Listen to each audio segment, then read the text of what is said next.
어떤 사람이 집안에 아주 소중하게 여기던 고문서를 진품 명품이라는 TV 프로그램에 가지고 나왔습니다. 비싼 감정을 기대하면서 소중히 다뤘던 그 문서는 다름 아닌 조선시대의 노비 문서였다고 합니다. 물론 노비 문서를 가지고 있는 사람들이었다면 노비의 집안이 아니라 오히려 양반 가문이었을 것이라고 합니다. 만약 제가 종이면서 그 종의 문서, 노비 문서를 가지고 있었다면 자유인이 되기 위해서 얼른 찢어버리거나 불태워버리거나 별별 짓을 다 하면서 자유를 쫓아갔을 것입니다. 과연 우리 중에 누가 종으로 살려는 사람이 있겠습니까? 그런데 오늘 읽은 말씀 성경은 우리에게 여러분은 종입니다 라고 말씀하고 있습니다. 그리고 주께 속한 자유인입니다 라고도 말씀하고 있습니다. 아니, 어떻게 종이면서 자유인이 될 수 있을까요? 여러분은 노예가 자유인이 되기 위해서는 어떻게 해야 되는지를 알 수 있을 것입니다. 주인이 그 사람에게 자유 증서를 써 주었을 때에 바로 자유인이 될 것입니다. 아니면 어떤 돈 많은 사람이 그 노예를 불쌍히 여기고 그 값을 대신 지불하여 준 후 그를 풀어 다니게 할 때에 바로 자유인이 될 수 있다는 것입니다. 그렇다면 종이지만 주께 속한 자유인이 될 수 있는 이유는 무엇일까요? 바로 예수 그리스도께서 자신의 생명을 바쳐 값을 지불하고 그 사람을 샀기 때문에 바로 그가 종이지만 주께 속한 자유인이 될 수 있는 것일 것입니다. 그러므로 그리스도인이 된 노예는 세상적 신분은 노예일지 모르지만 죄와 죽음 앞에서 해방된 자유한 종이 된 줄 믿습니다. 이것이 바로 그리스도께서 우리에게 베풀어 주신 은혜이지요. 반대로 자유인은 어떻게 종이 될 수 있을까요? 그리스도께서 동일하게 값주고 그를 사셨기 때문에 사회적 신분은 자유인일 수 있을 것입니다. 하지만 영적으로는 예수님을 위해 사는 그리스도의 종이 된 것입니다. 결국 사회적 신분이 종이든 자유인이든 그리스도 안에서는 둘 다 죄로부터 벗어난 자유인이 되는 것이고 둘 다 그리스도 안에서 붙잡힌 바 된 그리스도의 종이 되어진다라는 사실이지요. 이 영적 신비가 새로운 질서를 만들어 간다라는 사실을 알고 계십니까? 복음이 조선에 처음 들어왔을 때였습니다. 양반과 머슴의 신분이 분명했던 그러한 계급 사회였지요.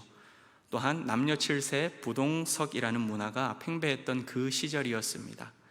교회는 양반과 백정이 함께 예배를 드릴 수 없었습니다.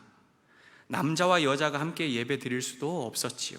그래서 교회 모양이 어떠했냐 하면은 기역자였습니다. 목사님은 그 기역자의 꼭지점 강대상을 세워두고 한 번에는 이쪽을 바라보면서 설교를 하고 또 한 번은 기역자의 이쪽을 바라보면서 설교를 했었습니다. 그리고 그 중간에는 서로를 바라볼 수 없도록 칸막이도 설치가 되어 있었습니다. 그러한 시절에 김제의 큰 부자 조덕삼이라는 사람이 살고 있었습니다. 그리고 그에게는 머슴 이자익이라는 사람이 있었습니다. 김제를 지나가던 테이트 선교사님께서 조덕삼의 집에 마방에 말을 맡기고 하룻밤을 묵게 되었는데 가난한 타지에서 애를 쓰면서 희생하고 또 우리 민족, 이 조선을 사랑해주고 있는 이 선교사님의 모습에 감동을 받은 조덕삼은 사랑채를 내주면서 예배를 드리게 하였고 그로부터 금산교회가 출발하게 되었습니다. 이 주인 조덕삼이라는 사람은 머슴 이자익을 영특하게 보고 그리고 아들과 함께 공부하고 신앙생활 할 수 있도록 머슴임에도 배려를 해 주었습니다. 그런데 몇 년 지나고 난 다음에 주인인 이 조덕삼과 그리고 머슴 이자익이 이 금산교회의 행정과 설교를 함께 맡아보는 영수가 되었고요. 그리고 금산교회의 장로 후보에 함께 오르게 되었습니다. 신분 질서가 엄격했던 그 시절, 주인과 머슴이 장로 후보에 오른다는 것은 참 놀라운 일이었습니다. 그런데 더 경탄할 일은 무엇이냐? 바로 머슴 이자익이 장로로 선출된 것입니다.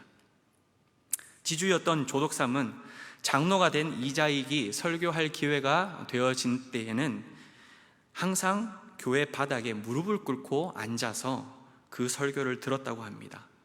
그리고 집에서는 머슴 이자익이 주인 조덕삼을 아주 깍듯하게 모시고 섬겼습니다. 그렇게 시간이 3년이 지나고 난 다음 주인 조덕삼은 그제서야 비록 그 금산교회의 장로가 되었습니다. 여러분, 사람들마다 사회적 신분이 있고 해야 할 역할이 있을지는 모르겠지만 그리스도 안에서는 양반도 종이 되는 것이고 머슴도 자유인이 된다라는 사실을 깨달았던 너무나도 멋지고 아름다운 신앙의 선배들의 모습인 줄 믿습니다. 성경은 우리에게 말씀합니다. 사람들이 만들어 놓았고 세상에서 통용되고 있는 가치라 할지라도 예수 그리스도의 피값으로 부름받은 그리스도의 종이 되었다고 한다면 사람의 뜻에 따르는 세상의 종이 되지 말고 하나님의 뜻을 따라 살아가는, 세상을 거스르는 삶을 살아라 라고 말씀하고 있다라는 것입니다. 그렇다면 사람의 종이 되지 말라는 것이 어떤 의미일까요? 첫 번째로 열등감을 없애라 라고 하는 뜻입니다. 우리는 열등감에 사로잡혀 스스로 비교하고 평가하는 삶을 살아가는 내 모습을 발견하게 됩니다. 여러분, 남들이 인스타그램 하면서 올려놓은 그 장소 어떻게 가고 싶은 마음이 들지 않습니까? 네, 그걸로 그친다면 다행이지요. 안 가게 될 경우 온몸에 부스러기가 일어난다면 그건 분명 열등감에 사로잡혀 있는 것일 것입니다. 남들이 먹었다고 자랑해 놓은 것을 나도 꼭 찾아가서 줄을 서서 먹어야만 합니다. 그렇지 않으면 속이 불이 납니다. 남들이 간 대학에 내 자식도 가야 하고 남들이 취직한 그 회사에 나도 사원증을 가지고 목에 걸고 있어야 하며 남들이 몰고 다니는 그 차를 나도 몰아야 열등감에서 해방된다 생각하는 사람들이 이 대한민국에 우리 가운데 참 많이 있음을 보게 됩니다. 그래서 학생들은 좋은 대학에 입학한 다음 제가 교회 나가겠습니다, 목사님 이야기를 하며 교회를 떠납니다. 취준생들은 멋진 기업에 취업함으로 말미암아 하나님께 영광 돌린다라고 생각하기 때문에 멋진 기업 취직한 다음 영광 돌리러 교회 다시 오겠습니다 라고 이야기를 합니다. 어른이 되고 난 다음에는 경제적 형편이 나아질 때 신앙생활을 하겠다며 미룹니다. 그러나 하나님은 우리에게 어떠한 형편에 있든지 상관하지 아니하고 그 자리에서 우리를 그리스도의 종으로 부르고 계신다라고 하는 사실입니다. 요셉을 보십시오. 채색옷이 갈기갈기 찢어지고 형들에게 버림받고 팔리는 그 자리에서 하나님은 요셉을 부르고 계셨습니다. 사랑받는 아들의 신분이 이제는 보디발 가문의 집 종의 신분으로 전락하는 그곳에서 요셉을 부르셨고, 보디발의 아내에게 숱한 유혹과 죄를 뒤집어 쓰는 억울한 상황 가운데서 하나님은 요셉을 부르셨습니다.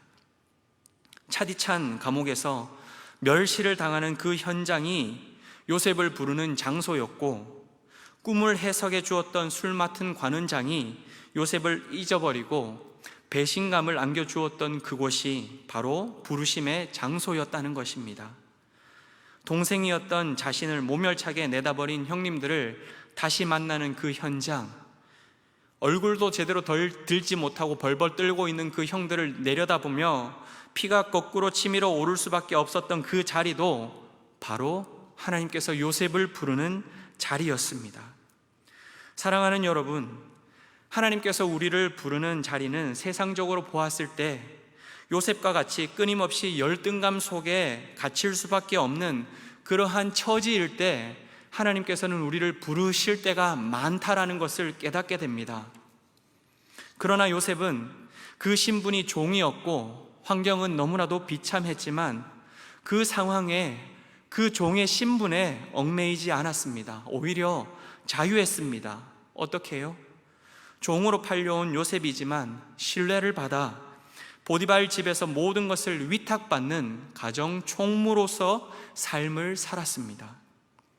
보디발 아내의 유혹 앞에서도 정직과 순결을 지키며 하나님 앞에서 자유함을 누렸고, 억울하게 죄수가 된 그 감옥 안에서도 성실과 책임감으로 맡은 일에 충성하는 하나님의 일꾼이 되었던 것입니다.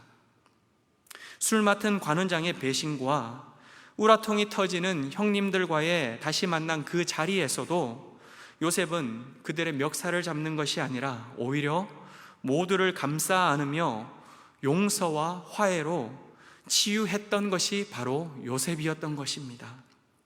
사랑하는 여러분, 우리가 가지고 있었던 그 열등감은, 우리가 처해 있는 그 열등감은, 우리가 소속되어져 있는 그 열등감은 우리의 신분이 상승한다고 하여서 해결되어지는 것이 아닙니다. 서울대학교 경영학과 학생들이 열등감이 제일 낮다라고 하는 그런 통계의 글을 읽어보신 적 있으신가요? 좋은 대학을 가고 부러운 직장에 취직하며 높은 지위와 명예, 좋은 집과 비싼 차를 소유하고 있다고 하여서 우리의 열등감이 해결해지지 않는다라는 사실입니다. 우리가 어떠한 형편에 있든지 하나님께서 우리를 부르실 그때에 그 시간, 그 자리, 그 상황이 바로 그리스도의 종으로 살도록 부르심을 받았다는 사실을 기억하며 종이라 할지라도 그리스도 안에서 자유인이고, 자유인이라 할지라도 그리스도 안에서 종이라는 정체성을 가지고 부름받은 각자의 자리에서 하나님과 함께 살아갈 때에 우리의 열등감은 해결되는 줄 믿습니다. 암, 사고, 이혼이라는 생각지도 못한 일이 나에게 일어나거나 계획하고 추진했던 일들이 도루묵이 되어지거나 신분과 내 지위가 추락하고 명성이 곤두박질 치는 일이 생긴다고 할지라도 내 인생이 갈기갈기 찢어지고 망가진 너무나도 초라한 그러한 인생인 것처럼 보여진다 할지라도 그 상황에 세상의 종으로 얽매여 살지 아니하고 요셉이 하나님과 동행함으로 예배자가 되었던 것처럼 우리도 하나님과 동행함으로 어떤 상황에서도 예배하는 자가 되어 그리스도의 종이라는 신분에 걸맞는 삶을 살아갈 수 있는 우리 모두가 되어지기를 간절히 소망합니다. 두 번째로, 사람의 종이 되지 말라라고 하는 의미는 두려움의 종이 되지 말라라고 하는 뜻입니다. 우리가 어떤 것에 두려워하는지 한번 질문해 보십시오. 스스로 한번 생각해 보십시오. 우리는 실패할 것에 대한 두려움이 참 큽니다. 낙오하고 뒤처질 것에 대한 두려움, 내 앞에 좋은 기회가 나타났는데 그것을 잡지 못할 것에 대한 두려움, 내가 올라갈 수 있는 여건이 마련되어졌는데 미끄러져서 곤두박질 칠 것에 대한 두려움, 그러한 것이 우리 앞에 늘 도사리고 있고 그것을 피해 가려고 합니다. 이러한 인생의 두려움 때문에 우리는 반대로 나에게 좋은 기회를 제공해 주고 성공과 행복을 가져다 줄 것 같은 것을 우리의 주인으로 삼으며 살아가는 내 모습을 많이 보게 됩니다. 그렇지 않으십니까?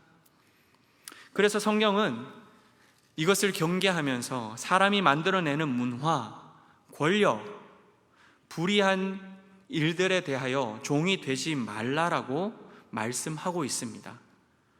여러분은 다니엘을 잘 알고 있을 것입니다. 다니엘은 바벨론의 문화에 맞섰던 사람입니다. 바벨론은 왕의 음식과 그가 마시는 포도주를 가지고서 다니엘을 기르도록 하였지만 다니엘은 뜻을 정하여 음식과 포도주로 자신을 더럽히지 않겠노라 다짐하고 결단하면서 그것을 거절하였습니다. 이는 단순히 바벨론의 음식 문화를 거절한 것이 아닙니다. 왕궁에 설 만한 자를 이 바벨론에서 선별하여 구별하여 특별 관리를 하는 이 거대 바벨론이 가지고 있는 법도와 규례를 거절한 것입니다. 다리오가 왕이 되었을 때에 총리들과 고관들이 이 다니엘의 허물을 찾아서 고발하려고 했습니다. 고발할 근거를 찾지 못하자 누구든지 왕 외에 어떤 신에게 그리고 사람에게 머리를 숙이게 되어진다라면 사자굴에 집어넣기로 금령을 만들고 그리고 왕의 조서에 도장을 찍도록 하였습니다. 하지만 다니엘은 조서에 왕이 도장 찍은 것을 알고서도 예루살렘을 향하여 창문을 열고 전에 하던 대로 하루에 3번씩 기도했습니다. 다니엘은 신이 아닌 것을 두려워하지 않고 신이 아닌 것에 무릎을 꿇지 않았던 것입니다. 사랑하는 여러분, 우리도 회사마다 회사의 회식 문화가 있습니다.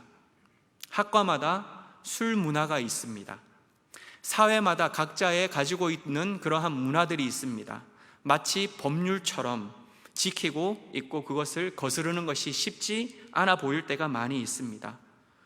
그리고 나를 끌어주고 밀어주며 세워줄 내가 잘 보여야 할 라인들이 있습니다.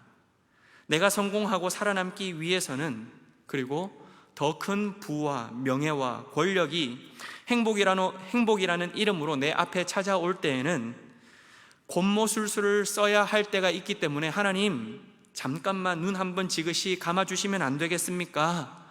라고 바랄 때도 있습니다. 이러한 우리들을 향하여 성경은 오늘 말씀하고 있다는 것입니다. 뭐라고요? 두려움의 종이 되지 말라고 말씀하는 것입니다. 다니엘이 뜻을 정하여 자신을 더럽히지 않겠다고 거절했던 것처럼 우리도 세상적인 성공에 끌려다니며 신앙 양심을 저버리지 않기를 간절히 소망합니다. 다니엘이 사자굴에 들어갈 것을 알고도 전에 하던 대로 기도한 것 같이 돈과 권력, 명예를 쥔 것처럼 보이는, 그리하여서 나를 마치 좌지우지하고 높여줄 수 있는 것처럼 보이는 이 세상의 거대 신상 앞에 두려워 무릎 꿇지 않고 우리 앞길에 영원한 웨이메이커 되시는 여호와 하나님 한 분밖에 신이 없음을 담대하게 선포하는 2022년도가 되시기를 주님의 이름으로 간절히 소망합니다. 오래전에 어떤 목사님에게 들은 이야기인데요, 음악을 하시는 집사님이 계셨습니다. 한국에서도 좋은 대학을 나오셨답니다. 그리고 미국에 가서 공부를 했는데 미국에서도 좋은 대학을 우수한 성적으로 마치고 귀국을 했다고 합니다. 한국에서 강사 자리는 여기저기 들어와서 열심히 일을 하던 중에 교수 자리가 났는데 그 당시에 돈을 요구받았다고 합니다. 20년 이상을 보장하는 교수직을 생각을 할 때에 2년 정도의 월급과 그리고 본인이 레슨하면서 가질 수 있는 그 돈을 합치면은 충분히 갚을 수 있는 금액이었지만 신앙 양심상 사양을 하고 교수가 되지 못했다고 합니다. 얼마가 지나고 난 다음 또다시 좋은 자리에 부름이 있었는데 그곳에서도 동일하게 돈을 요구했다고 합니다. 여러분 얼마나 고민이 되었을까요? 첫 번째는 그냥 지나갔는데 두 번째면 어떻게 하시겠습니까? 여러분들은 어떻게 하시겠습니까? 부부가 다시 한번 마주보고 맞잡고 기도했습니다. 그리고 다시 결정했습니다. 신앙을 지키자며 거절하기로요. 그 결과 하나님께서 기적과도 같은 일을 펼쳐주시면서 어떤 대학에 교수의 자리에 앉혀주셨겠습니까? 아니었답니다. 그렇지 않은 상황 가운데 20여 년이라는 시간이 지나고 나니 일할 곳도 줄어들고 찾아오는 사람도 없어지는 쓸쓸한 결말이었다라고 하는 이야기였습니다. 여러분 참 쓸쓸하지요? 씁쓸하지요? 하지만 저는 그 이야기를 들으면서 이런 분이 계셨구나, 하나님 얼마나 사랑하셨을까, 하나님 얼마나 기뻐하셨을까 라는 생각이 들었습니다. 그리고 저는 속으로 기도했습니다. 주님, 저도 주님 앞에 서는 날 이런 삶을 살았습니다 라고 말할 수 있는 믿음을 허락하여 주옵소서.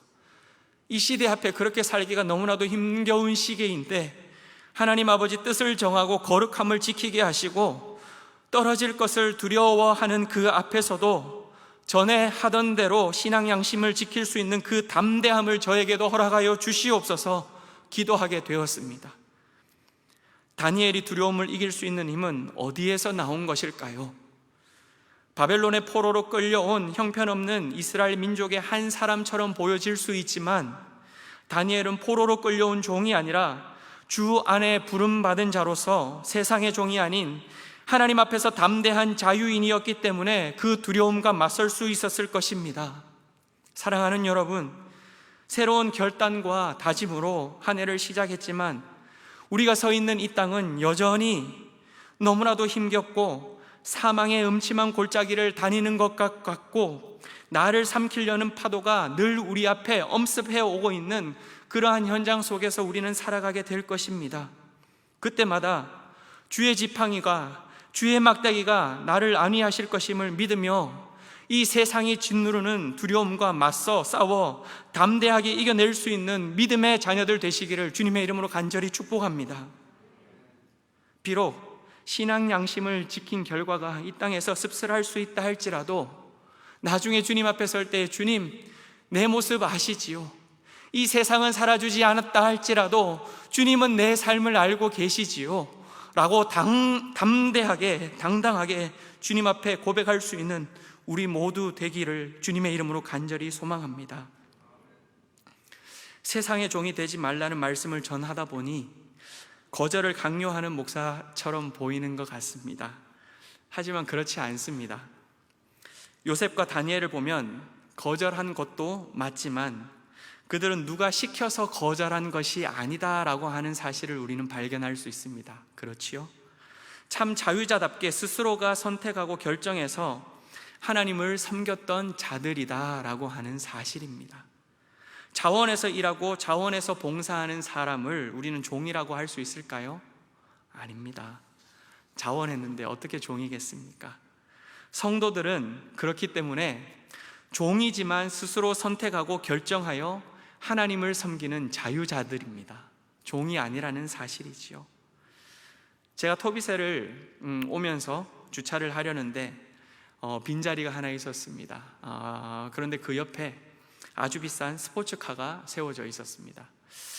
다른 자리를 찾아야 되나 하다가 그치, 작년 연말에 보험을 들면서 외제차 특약 보험료를 아주 세게 넣었기 때문에 주차를 할 수 있어 라고 생각을 하고 조금 멀찌감치 주차를 했습니다. 그리고 뒤를 돌아 나오는데 별로 안 어울리는 스티커가 그 스포츠카 뒤에 붙어 있었습니다. 당신이 행복했으면 좋겠습니다. With Jesus라는 스티커였습니다. 요리 보고 조리 보고 아무리 둘러봐도 그 멋진 스포츠카와는 너무나도 안 어울렸습니다.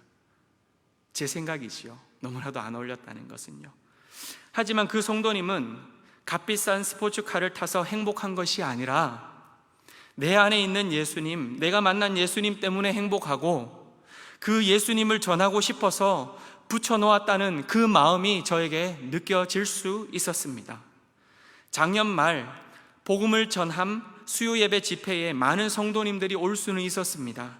하지만 그 집회 이후에 복음을 전함 스티커를 붙이겠다고 선택하고 결정하는 것은 누가 시켜서 하는 것이 아닙니다. 오히려 그때 받은 은혜가 있고 지금까지 나에게 베풀어 주셨던 그 하나님 아버지의 은혜가 있기 때문에 내가 선택하여서 그 은혜를 다른 사람들에게도 나누어 주어야 되겠다 자원하고 붙인 것인 줄 믿습니다. 어느 날 집을 가는데 제가 좋아하는 국민경차가 가고 있는 것도 보았습니다. 저의 첫 차가 그 경차였는데요, 두 번째도 같은 차로 바꿀 정도로 저는 그 차를 참 좋아했었습니다. 그렇기 때문에 그 차의 연식을 알 수 있었습니다. 가만히 보니 한 2000년대 초반 모델이었던 것 같습니다. 계산을 해보니 한 20여 년 된 차였지요. 그런데 그 차 뒤에 FEBC 극동방송 스티커가 붙어 있고, 그리고 복음을 전함 스티커, 당신이 행복했으면 좋겠습니다, With Jesus 스티커가 함께 붙어 있었습니다. 그것을 보는 순간 먼저 드는 생각은 사람들이 이 차를 보면서 당신은 행복합니까? 라는 질문을 던지지 않을까? 과연 그 스티커로 말미암아 전도가 될까? 라고 하는 두려움이 먼저 엄습했습니다. 왜 그랬을까요? 제 머릿속에 목사라고는 하지만 세상적인 풍요와 인본적 가치관으로 가득 차 있는 이 제 머릿속에 그냥 굴러나왔던 질문이었기 때문인 것입니다. 너무나도 부끄러웠지요. 그 순간 뒤통수를 치며 이어나오는 대답이 이거였습니다. 은규야, 내가 너를 사랑한다. 은규야, 내가 너를 사랑한다 라고 하는 마음의 음성이었습니다.